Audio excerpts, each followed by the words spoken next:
The cafeteria was a war zone on the best days. Today, it felt like walking into a spotlight. Every table represented a social hierarchy. The athletes. The theater kids. The honors society crowd. Last year, Jordan had sat with the baseball team, forcing down conversations about batting averages and pretending to care about sports he'd never actually loved. Today, I had no idea where Jade belonged. Over here. Alex waved from a table near the windows. He'd claimed seats for us, him, Marcus, and two girls I recognized from art class. I started toward them. Hey, Jordan. I stopped. Tyler Martinez, captain of the baseball team, Dad's favorite of my friends, the guy who'd tried to toughen me up after Dad left, stood blocking my path. It's Jade, Alex called out, already moving toward us. Right. Jade. Tyler said it like a joke.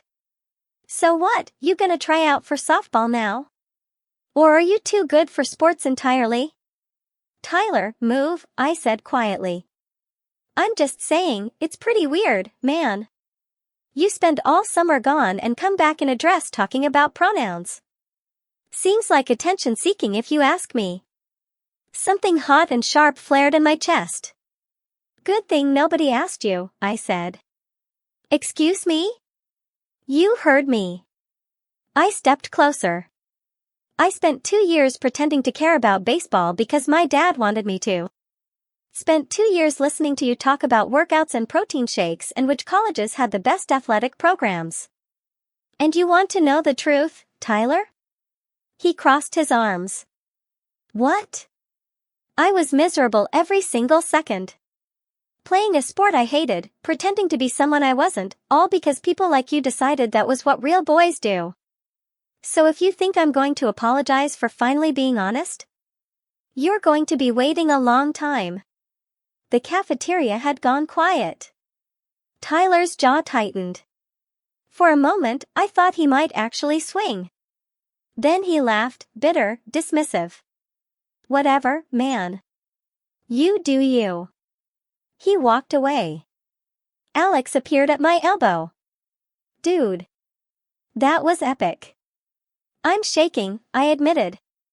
Good shaking or bad shaking? I don't know yet. I was at my locker, packing up, when I heard it. Jade? I turned. A girl I didn't recognize stood a few feet away. She was younger, maybe a freshman, with short purple hair and an oversized hoodie. Yeah. I'm Quinn. She fidgeted with her backpack strap. I wanted to say thanks. For what? For being visible. Her voice cracked slightly. I've been trying to figure out if I might be trans too. Or non-binary. I don't know yet. But seeing you today, seeing you just exist, like it's not this huge scary thing. She wiped her eyes. It made me feel less alone. My throat tightened. Quinn, I'm terrified, I admitted. This is a huge scary thing. I have no idea what I'm doing. But you're doing it anyway, she said. That's what matters. She walked away before I could respond, leaving me standing there with a strange, overwhelming realization. I wasn't just changing my own life. I was showing other people they could change theirs too. I was doing homework when my phone rang. Unknown number. I almost didn't answer. Hello? Jordan? My blood turned to ice. I knew that voice. It's Dad. I couldn't breathe. I couldn't think. The phone felt like a bomb in my hand. Jordan, are you there? It's Jade, I said automatically. My name is Jade now. Silence. Your mother told me, he said finally. About everything. The vacation. The therapist. He struggled with the word. Transition. Why are you calling? I wanted to talk. To understand. Understand? The word came out sharp. You left, Dad. You walked away 6 months ago and didn't look back. Now you suddenly care? I never stopped caring. Yes, you did. I was standing now, pacing my room. You stopped caring the moment things got hard. The moment your life didn't look perfect anymore. You left me and Mom and Vanessa because it was easier than staying. That's not fair, Jordan. Jade. My name is Jade. And you know what? You don't get to have an opinion about it. You lost that right. I'm still your father. No. The word felt like freedom. You're the man who used to be my father. There's a difference.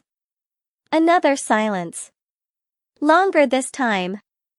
I'm in town, he said quietly. Staying at the Marriott on 5th Street. I was hoping we could meet. Have coffee. Just talk. Why? Because. His voice broke. Because I made a mistake. A huge mistake. And I'm trying to fix it. Part of me wanted to hang up. To protect the fragile peace I'd been building. But another part, the part that had spent years trying to earn his love, needed to know. Tomorrow, I said. 4 o'clock. The coffee shop by school. And Dad? Yeah. I'm coming as Jade. If you can't handle that, don't show up. I hung up before he could respond. I sat in the corner booth of Java Dreams, watching the door. Dr. Reeves had told me I didn't have to do this. Mom had offered to come with me. Vanessa had practically begged to be there. But I needed to do this alone. At 4:03, the door opened. Dad looked older. Thinner. His beard was grayer, his eyes tired. He wore jeans and a flannel shirt, the same outfit he'd worn to every one of my baseball games. He spotted me immediately. And stopped. I knew what he was seeing. His son, or the person he'd thought was his son, sitting there in a floral sundress, hair clipped back, wearing the smallest touch of lip gloss Vanessa had helped me apply that morning. For a moment, I thought he'd turn around and leave. Instead, he walked over and sat down. Hi, he said. Hi. We stared at each other across the table, two people who used to know each other. You look. He struggled. Different. I am different. The barista came over. We ordered coffee neither of us wanted. When she left, Dad leaned forward. I owe you an apology. A massive one. I left because I was a coward. Because your mother and I were falling apart, and instead of doing the hard work, I ran. And I convinced myself it was the right thing, that you'd all be better off without me. We weren't, I said flatly. I know. He rubbed his face. Jordan, Jade, I spent 6 months in Portland trying to build this new life. New job, new apartment, new routine. And you know what I realized? What? I was miserable. Because none of it meant anything without you kids. Without your mom. He met my eyes. I made the biggest mistake of my life, and I'm here to ask if there's any chance you'd let me try to fix it. I wrapped my hands around my coffee cup. You hurt me, Dad. You made me feel like I wasn't enough. Like I had to be this perfect son, good at sports, tough, masculine, everything you wanted, or you'd leave. And guess what? I was all those things, and you left anyway. I know. And now I'm telling you I'm trans. That Jordan, the son you thought you had, isn't who I really am. And I need to know. My voice shook. Are you here because you actually want to know Jade? Or are you here because you want Jordan back? The question hung between us. Dad's eyes filled with tears. When you were 5, he said slowly, you used to put on your mother's scarves and dance around the living room. You'd twirl and sing and you were so happy.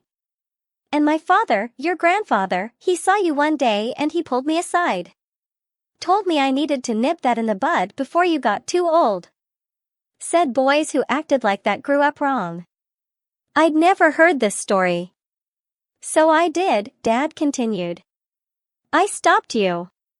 Told you scarves were for girls. Bought you a baseball glove instead. And you cried for 3 days straight, but eventually you stopped asking for the scarves. You started playing catch with me. You became the son I thought you were supposed to be. Dad. I stole that from you, he said, tears streaming down his face. I took your joy and I replaced it with my fear. And then when my marriage fell apart, when my life didn't look the way I thought it should, I ran. Because that's what I do. I run from things that scare me. He reached across the table but didn't touch me. Just left his hand there, open. I'm not here for Jordan, he said. Jordan was who I made you become. I'm here for Jade. For my daughter. If you'll let me meet her. I looked at his hand. At his tear-stained face. At the man who'd caused so much pain trying, in his broken way, to make amends. I don't forgive you yet, I said slowly. I don't know if I ever will. What you did, leaving, making me feel like I had to be someone else, that's going to take time to heal. I understand. But.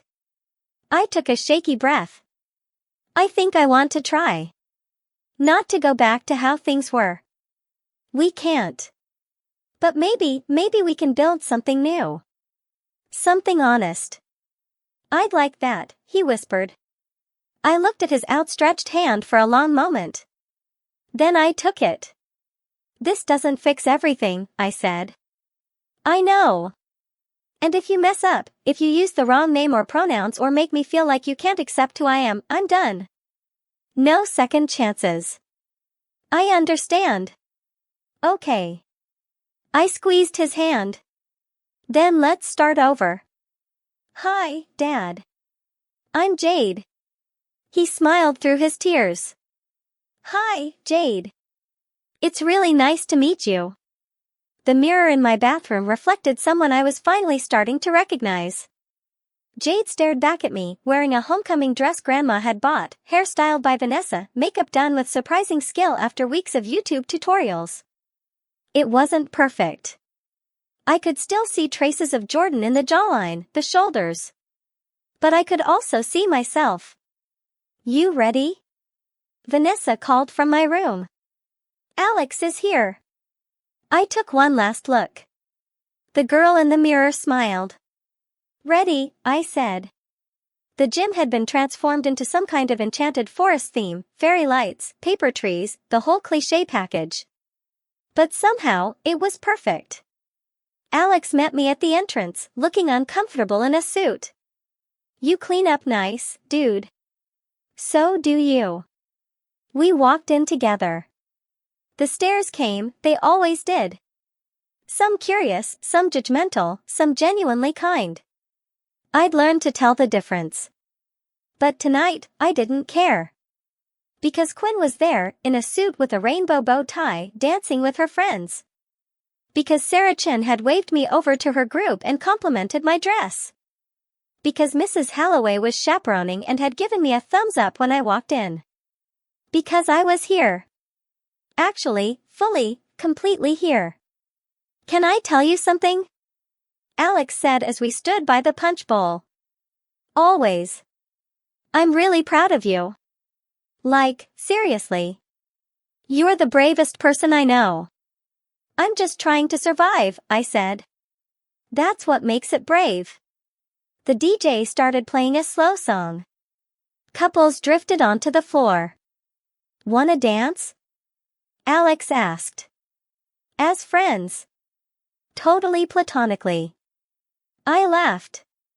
Sure. We swayed awkwardly in the middle of the gym, two friends who'd known each other forever and were still figuring out how to exist in this new world. Hey Jade. Alex said. Yeah. I'm glad you didn't pack your suitcase that day. I smiled. Me too. I got home around midnight. Mom was still up, reading on the couch. How was it? She asked. Perfect, I said honestly. Absolutely perfect. Good. She smiled. Oh, something came for you today. I left it on your desk. I headed upstairs, kicked off my heels, and found the envelope. It was from Dad. Inside was a letter and a photograph. The photo showed a little kid, maybe 5 years old, twirling in the living room wearing a bright pink scarf, mid-laugh, pure joy on their face. It was me. I'd never seen this picture before. The letter was short. Jade. I found this in a box I'd packed away years ago. Pictures I couldn't look at because they reminded me of the son I thought I'd lost. But I was wrong. I didn't lose a son. I just didn't know my daughter yet. This is who you've always been. I'm sorry it took me so long to see it. I love you. I'm proud of you. And I promise to spend the rest of my life making up for the years I wasted trying to make you someone you weren't. Love, Dad. P.S. Your grandma tells me you're looking at colleges. I'd love to help with applications if you want. No pressure. But I'm here. And I'm not going anywhere this time. I sat on my bed, still wearing my homecoming dress, holding the photograph of a child who'd been brave enough to twirl even when the world told them not to.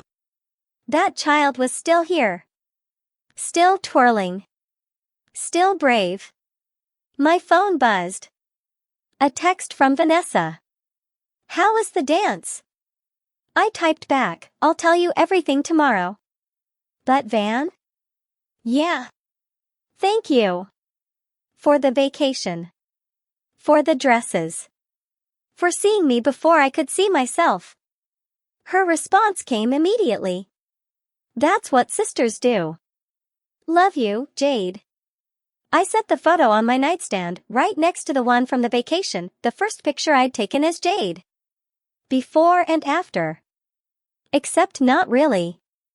Just becoming. I turned off the light and lay in the darkness, listening to the house settle around me. Tomorrow, there will be more challenges. More stares, more questions, more moments of doubt.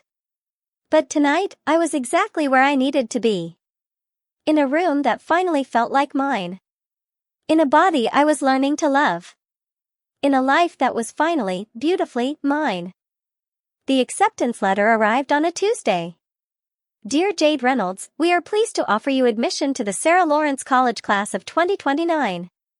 I read it 3 times to make sure it was real. Mom cried. Vanessa screamed.